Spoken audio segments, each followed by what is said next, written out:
keringkan ya. Bentar. Ya ini ketangguhan laptop ini memang udah begini mungkin. Nah, volume dah 100 Iya, Pak. full. Oke, saya rasa langsung aja kita ke materi aja. Saya buka filenya ya. Saya share dia.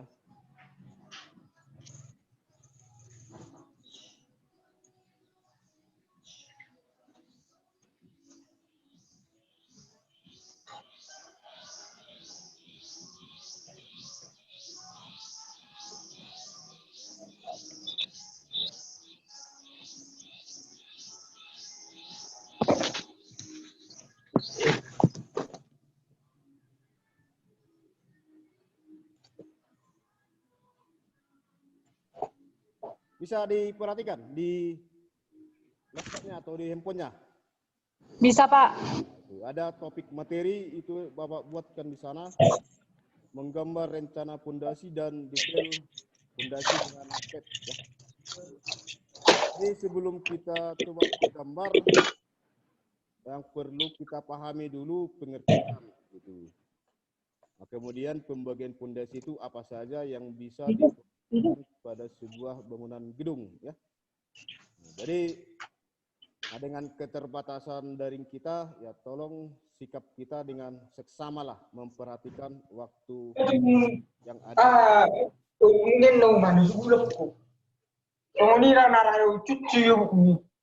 Nah, agar lebih tertib, tolong speaker di Zoom-nya di unmute dulu, di unmute supaya jangan distorsi nanti atau pengaruh nanti di yang lain. Ya. Nggak kedengaran penjelasannya, Pak. Hah? Ya, nanti pada sesi bertanya nanti Bapak berikan waktu mungkin sekitar 10 menit nanti di akhir sebelum kita tutup pembelajaran. Nah, perhatikan aja dulu mengenai layar itu ya.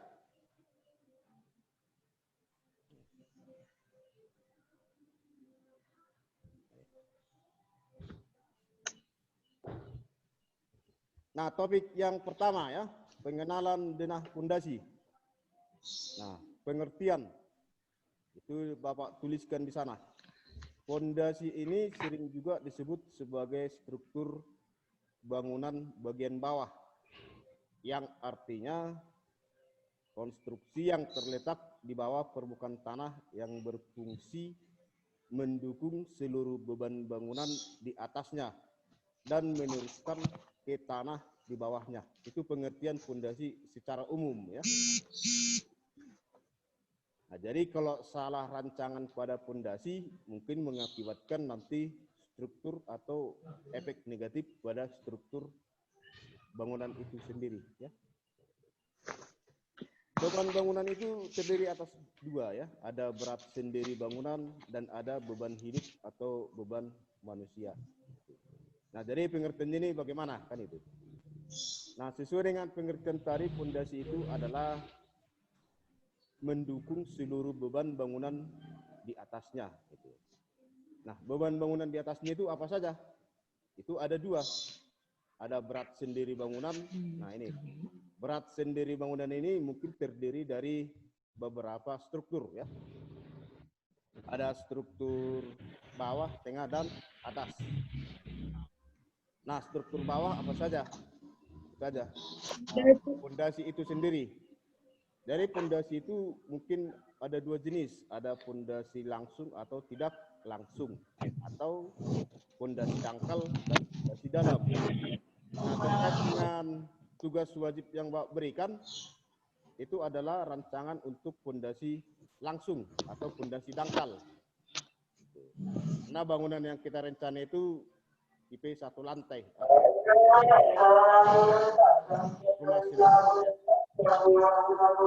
Jadi kalau pondasi dangkal apa saja Pak? Mungkin ada pondasi batu kali, pondasi batu bata ya, pondasi batu padas, beberapa jenis lainnya. Nah, di pondasi itu mungkin terjadi beberapa pasangan. Ya. Di situ nanti ada mungkin balok pondasi atau slop, ada pasangan batu kali, ada lapisan pasir, ada tanah uruk. Itulah menjadi struktur bawah. Nah, untuk berat sendiri bangunan yang kedua yaitu mengenai bangunan tengah itu mungkin terdiri dari tinggi muka lantai itu sampai ke ring balok. Ya. Jadi kalau jenis pasangannya mungkin di sana ada pasangan batu bata ya. Kemudian ada kusen, gantungan pintu dan jendela langsung ke ring balok. Itu menjadi berat sendiri bangunan. Nah, kemudian bagian atas itu mungkin ada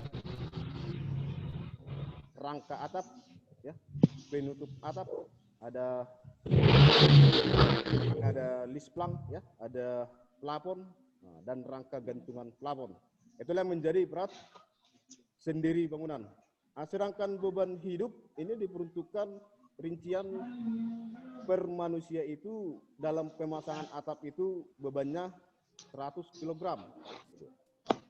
Nah, jadi bagaimana upaya kita agar fondasi yang kita rencanakan itu dapat menahan dua beban ini, beban berat sendiri dan beban hidup tadi.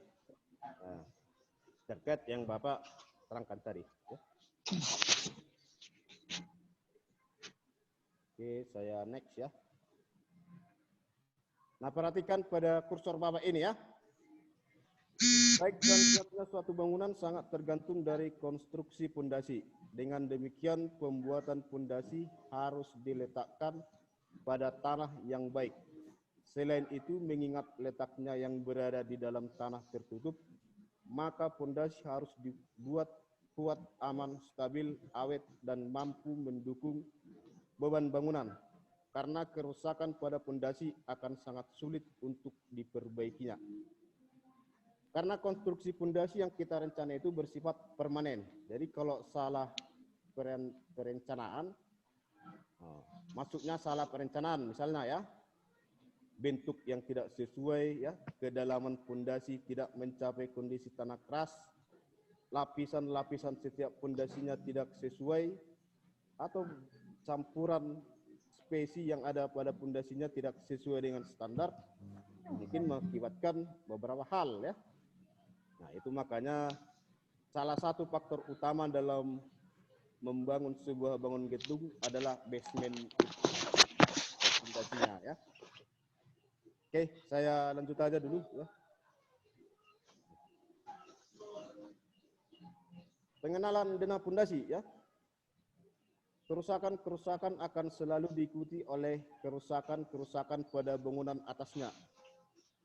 Misalnya, jenis kerusakan itu bisa pondasi yang kita rancang itu akan pecah atau mengalami penurunan atau deflection ya. Maka dibangun bagian atas, maka bangunan di bagian atasnya akan mengalami kerusakan. Jadi jenis-jenis kerusakan ini ya.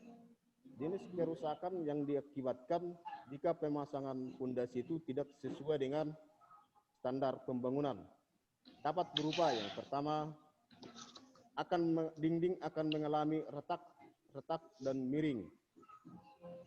Yang kedua, lantai bergelombang dan pecah. Yang ketiga, kedudukan kusen pintu dan jendela akan mengalami pergeseran yang menyebabkan daun pintu atau daun jendela sulit untuk dibuka. Yang keempat, sudut kemiringan tangga akan berubah. Berikut, penurunan bangunan atap bangunan bahkan mungkin menyebabkan keruntuhan seluruh bangunan. Jadi hal yang utama sebelum kita rancang sebuah atau memilih jenis pondasi yang akan kita coba gambar atau kita rencana, paling dasarnya dulu adalah dengan survei kondisi tanah atau letak permukaan tanah itu bagaimana. Apakah letak bangunan itu berada di kondisi pegunungan atau di kondisi tanah rawa dekat dengan pantai. Itu ada beberapa hal yang harus kita pertimbangkan. Jadi sesuai dengan rencana tugas wajib kita, itu Bapak buat kedalaman pondasinya itu penggalian tanah hampir 1 meter 7 cm. dalam arti sampai menuju kondisi tanah keras. Jadi kalau konsep teorinya memilih sampai kondisi tanah keras untuk fondasi. Kalau kita rencanakan gedung bertingkat, lantai 2, 3, dan seterusnya, ya tentu kita masukkan dengan fondasi dalam. Nah, jenis-jenis fondasi dalam nanti akan dibeberkan di slide berikut. Nanti fondasi dalam itu ada kisaran kedalaman penggalian itu berkisar berapa, jenis fondasinya apa saja. Jadi di sini ada beberapa hal jenis-jenis kerusakan yang diakibatkan jika salah pemasangan fondasi, baik dari bentuk tampang fondasi itu sendiri, ataupun campuran fondasi itu sendiri, atau kedalaman ya dari bentuk fondasi itu.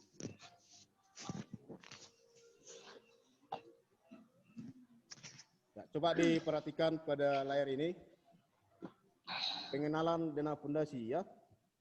Fondasi dapat dibuat dengan berbagai macam cara dan bentuk yang semuanya ini sangat dipengaruhi oleh bahan bangunan untuk fondasi yang tersedia, mudah didapat dan berkualitas baik dan kuat sehingga dapat menahan patah geser yang terjadi.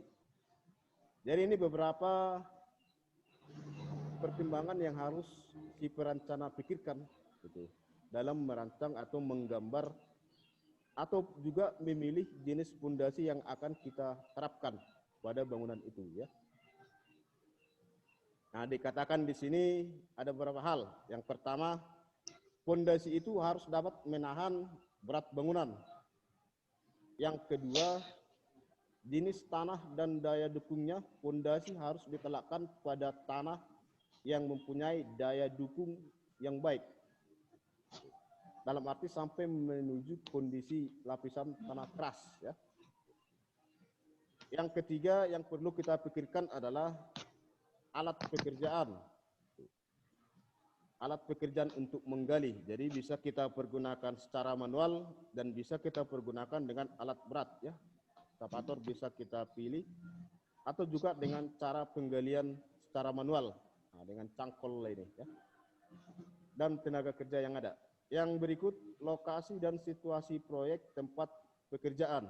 Jadi ini kita harus memikirkan kondisi tanah sekitar. Dan yang terakhir ada pertimbangan biaya. Sesuai dengan di slide awal tadi, bahwa dana rencana yang kita rancang itu harus awet, hemat, kuat, dan seimbang. Ada pertimbangan biaya yang kita pikirkan. Jadi maksudnya begini, bisa saja kita pakai fondasi telapak untuk rumah sederhana sesuai dengan tugas wajib kita. Tetapi itu sudah mubazir, itu artinya. Dengan pemilihan fondasi batu kali atau batu padas, mungkin biayanya akan lebih murah dibandingkan kalau kita mengandalkan dengan pemasangan fondasi telapak atau fondasi cakar ayam. Itu mungkin ini pengertian kalimat pertimbangan biaya di sini ya. Oke, saya next saja dulu. Berdasarkan kedalaman letak, fondasi dapat dibagi dua, yaitu ada fondasi dangkal atau shallow foundation. Ada juga yang disebut fondasi dalam atau deep foundation ya. Nah, kita lihat kategori yang pertama.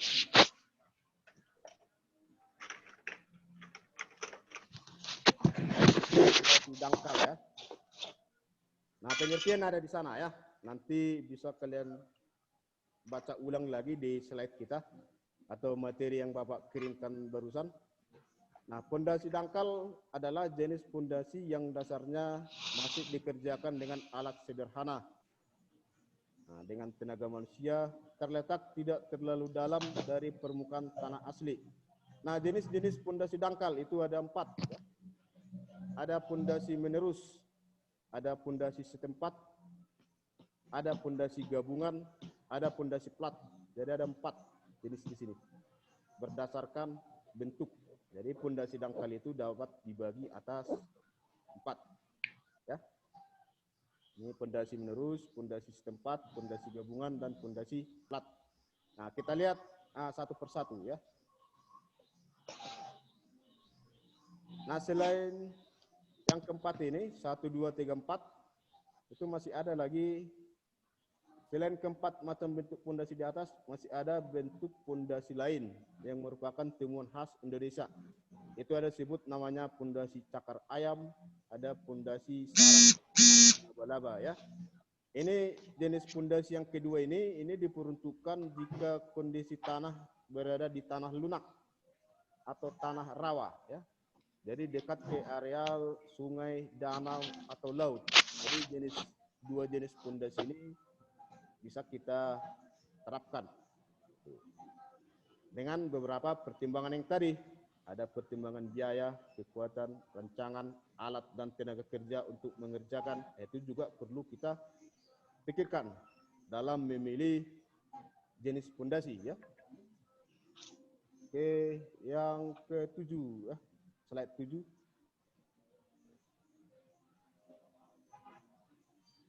Kita mulai yang pertama, pondasi menerus ya atau pondasi stal bahasa Inggrisnya. Pengertian ada di sana.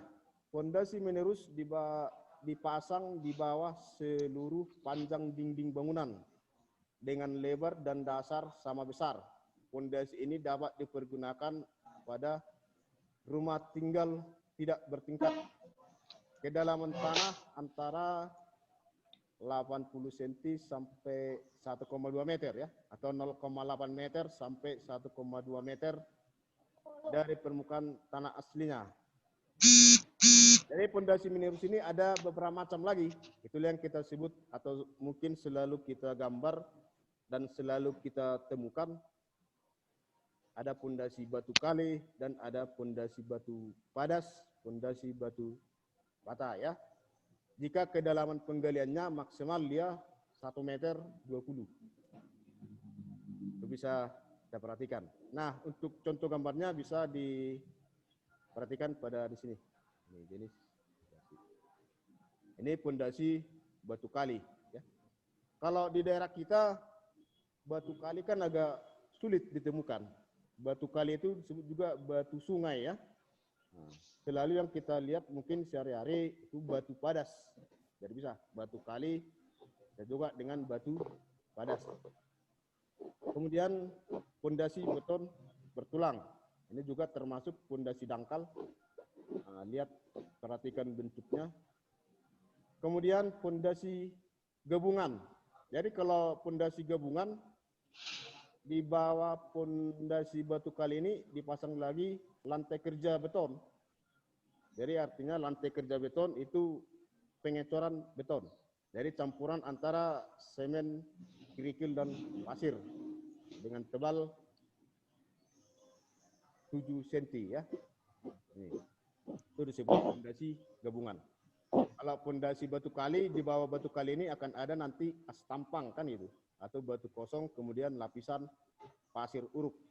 Jadi kalau gabungan batu kali, kerja beton, lapisan pasir. Nah, itu perbedaannya. Kalau di pondasi gabungan tidak memakai batu kosong atau as tampang, itu diganti dengan lantai kerja beton. Ini. Oke, kita lihat yang berikut. Nah, ini contoh gambar potongan ya, satu-satu. Jika tanah kita terbatas, jadi mungkin kalau begini bentuknya setengah trapesium, pada dinding terluar lah ini. Kemudian di sebelah kiri ini bukan areal tanah pembangunan. Jadi bisa kita bentuk sisi seperti ini. Ya. Ini di atas ini kita harus familiar dulu ke tekstur ya. Jadi kalau begini tekstur arsiran penampang, berarti kita sudah bisa mengidentifikasi ikatan pasangan batu bata ya. Kemudian lapis 2 ini disebut pasangan truss ram ya. Dalam arti lapisan kedap air. Makanya di simbol arsiran ini ada silang seperti ini. Kemudian di bawahnya itu ada balok pondasi atau balok slop. Pengecoran beton bertulang dengan pemasangan 4 tulangan pokok dan besi sengkang. Itu ada gambar simbolnya. Kemudian di bawah ini ada pasangan batu kali. Di bawahnya ini lantai kerja beton. Satu lagi di bawahnya ini ada lagi lapisan pasir uruk. Jadi ini jenis pondasi gabungan ya. Ini pondasi gabungan. Nah, ini pengertian ya. Jenis pondasi dangkal. Ada hal-hal yang perlu kita perhatikan. Ada di situ truss ramp, ada di situ rolak, ada balok slope. Ini hal-hal yang perlu kita perhatikan. Jadi kalau disebut rolak itu adalah pasangan batu bata yang disusun berdiri ya. Nah, biasa kita lihat ini sewaktu pemasangan batu bata di atas ambang dari kusen. Apakah itu kusen pintu atau kusen jendela ya. Atau juga pondasi itu ada disebut namanya pondasi batu bata. Itu disebut juga dengan pondasi rolak. Nah, ini jenis pondasi telapak ya. Bawa teruskan.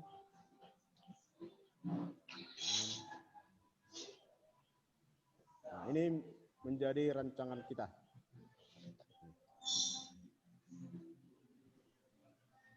Nah, inilah denah rencana pondasi yang akan kita coba laksanakan ya. Nah, coba diperhatikan pada detail dulu ini detail. Saya lihat.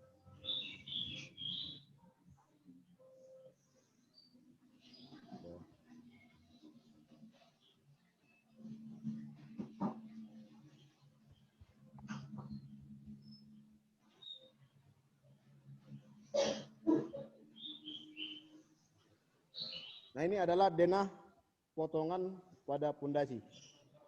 Nah, jadi yang ini jenis pondasi apa ini? Kalau menurut kami ini, termasuk kategori apa ini pondasinya?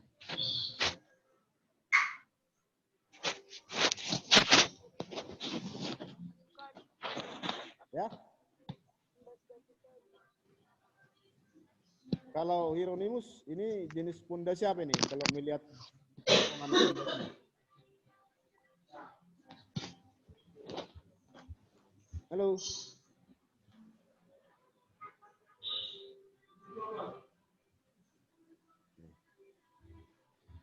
Ini adalah pondasi menerus ya. Nah, kategori pondasi batu kali ya atau batu padas. Nah, diperhatikan di sini.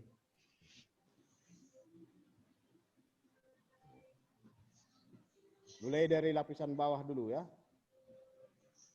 Ini lapisan pasir. Tebal lapisan pasir dia 5 cm ya. Pasir yang dipergunakan di sini adalah pasir uruk ya. Jadi bukan pasir biasa atau pasir pasang, dia pasir uruk ya. Di atasnya itu ada pasangan batu kosong atau as tampang. Ini kedalaman 10 sampai 15 pasangan. Jadi batu padas atau batu kali itu kita susun secara berdiri ya. Kemudian bagian ketiga ini disebut pasangan batu kali spesies 1 semen banding 4 pasir. Kedalaman ini atau tinggi dia 60 cm. Ya. Di atasnya tentu ada balok slope, itu dimensi tampang 20 kali 20. Nah, di dalam balok slope itu ada pengecoran beton bertulang. Berarti ada 2 jenis tulangan di sana. Ada tulangan pokok, ada tulangan cengkang atau cincin atau bigel ya. Tulangan pokok itu bisa diameter ini diameter 12 atau diameter 10. Sementara cincinnya ini diameter 8 dengan jarak 15 cm. Itu hal-hal yang perlu kita pahami dulu. Nah, di atas setelah pemasangan pondasi, tanah itu kita timbun kembali. Disebut dia urukan tanah. Di atas urukan tanah tentu ada urukan pasir. Jadi di sini bukan pasir uruk lagi, itu pasir pasang. Kemudian ada lantai kerja atau lantai kerja tebal 5 ya. Kemudian ada pasangan keramik, kemudian satu lagi ini ada pasangan plin panjang atau tinggi 10 cm. Nanti job set ini akan Bapak share di grup WA kita ya, mungkin lebih jelas dan lebih detail kalian perhatikan.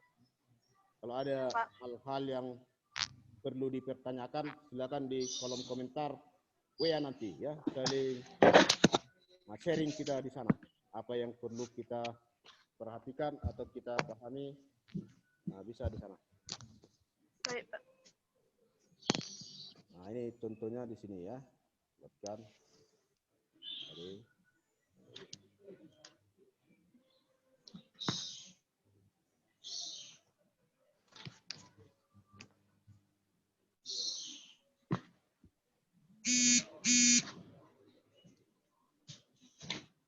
nah, kira-kira ada yang mau ditanya dari penjelasan materi kita? Silakan untuk sesi bertanya,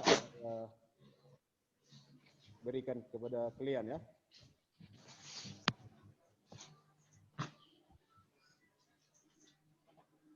Silakan yang mau ditanya. Silakan si Pianti, si Hiro, si Westi, Murdani, yang lain tadi.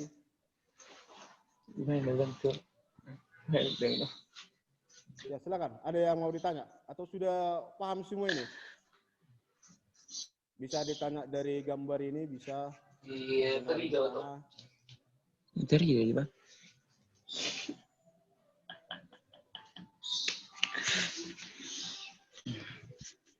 Silakan. Ada? Nah, perlu Pak pertahukan batas tugas wajib ini. Bapak ingatkan bulan 11 ini harus sudah selesai ya. Oke, itu dasar kita. Tugas wajib ini harus selesai bulan 11 November. Bisa ya dipahami ya? Bisa, Pak. Silakan mau cara CAT lebih bagus ya.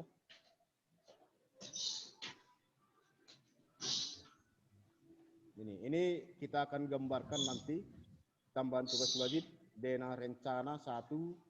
Kemudian saya buat di sini satu potongan. Nah, detailnya ini. Ini digambar skala scale 1/20 satuan sentimeter. Sementara dana rencana itu skalanya 1/100 satuan sentimeter. Jadi cara gambarnya ini nanti buka aja dulu di layar A, ya, kemudian kolom. Kalau di AutoCAD-nya ini layar A, kolom itu dihidupkan, layar yang lain diredup. Betul ya. Kemudian dinding juga dihidupkan. Kemudian gunakan sistem lain. Bulan ini naruh. Ini dulu. Ya, bagaimana kalian tiga ini? Ada yang mau ditanya? Silakan ya.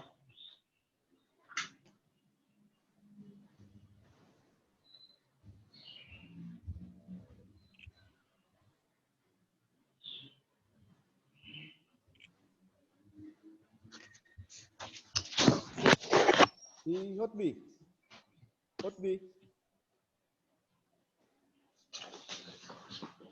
Iya, Pak. Ya, ada mau kau tanya dulu.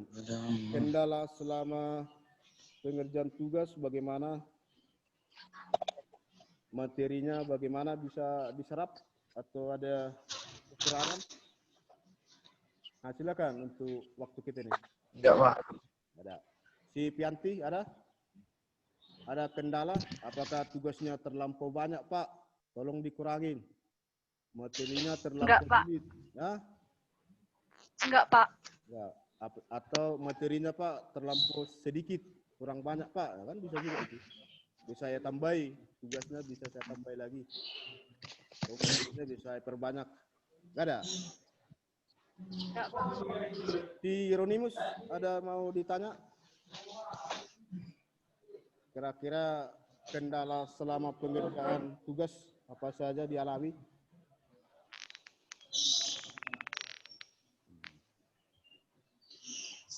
Ada?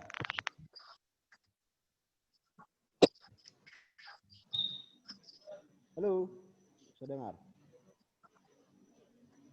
Si Pianti udah sampai di mana tugasnya? Potongan, Pak. Oh, ya. Itu potongan itu satu layout ya, satu ya kan? Ya, Pak. Jadi tugas kita sudah, kalau Bapak perkirakan itu kan ada denah 1 ya, tampak Pak. 4, berarti ada 5 kan? Potongan 1, Oke, Pak. gambar potongan 1, 6. Nah, Tambahlah yang 2 ini ya, denah rencana pondasi, 7. Detail pondasi 8. Jadi sudah ada 8 layout yang seharusnya wajib kalian kirimkan sama Bapak ya, ke Japri sama Bapak. Ya, Pak. Cuman perkembangan yang Bapak perhatikan itu masih presentasinya sangat minim ya, itu yang menjadi kelemahan kita ini sekarang. Hanya beberapa orang yang bisa menuntaskan. Itu kan ada beberapa pilihan. Kalau siswa tidak memiliki fasilitas, laptop dan softwarenya silakan digambarkan di kertas manual. Jadi batas limitnya itu Bapak berikan sampai November inilah ya.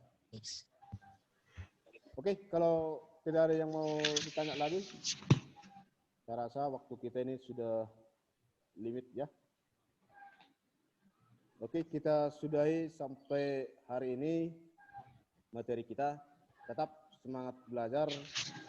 Dari materi Bapak tadi kalian pindahkan ke buku tulisnya ya. Kemudian ikuti petunjuk arahan lagi dari Bapak mengenai perkembangan selanjutnya. Jadi yang tugas sekarang untuk hari ini khusus menggambar denah rencana dan detail. Oke, selamat. Oke, Pak. Ada lagi yang tanya kan? Ada? Ya. Enggak, Pak. Ya. Selamat pagi dan salam sehat buat kita semua ya.